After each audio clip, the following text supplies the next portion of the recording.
इशिका वो water bottle ले लेती है, इस बात से अनजान कि पानी में कुछ मिला हुआ है। वो लगभग आधा पानी पी जाती है और बोतल दोबारा ड्राइवर को दे देती है। कुछ देर बाद अचानक इशिका का सिर भारी होने लगता है और उसकी आंखें के सामने अंधेरा छाने लगता है। कुछ देर तक हिलने डुलने के बाद इशिका अचानक से बेहोश हो जाती है।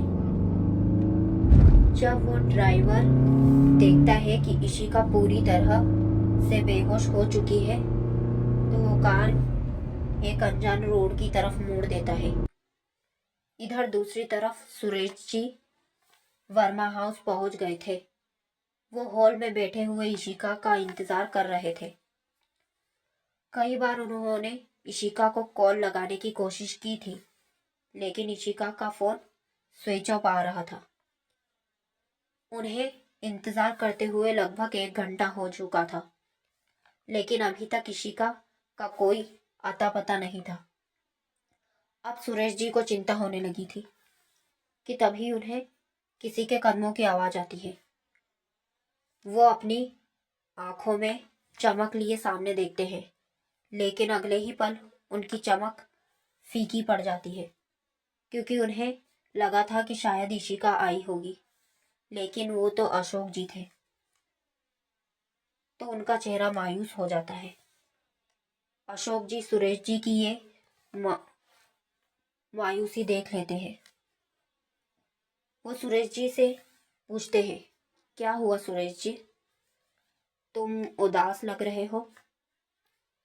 इस पर सुरेश जी कहते हैं, क्या बताऊं अशोक, मेरी बेटी इशिका है ना, वो कहीं भी मिल नहीं रही है।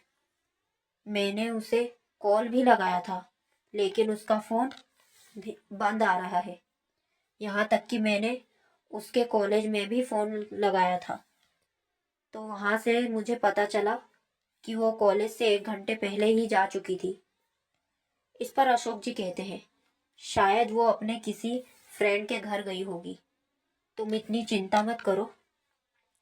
अशोक जी की बात पर सुरेश जी कहते हैं, अशोक मेरी बेटी ऐसी नहीं है, वो कहीं पर भी जाती है तो मुझे बता कर जाती है, और जब मैं ऑफिस में था तब मैंने उसे कहा था कि वो घर ही आए।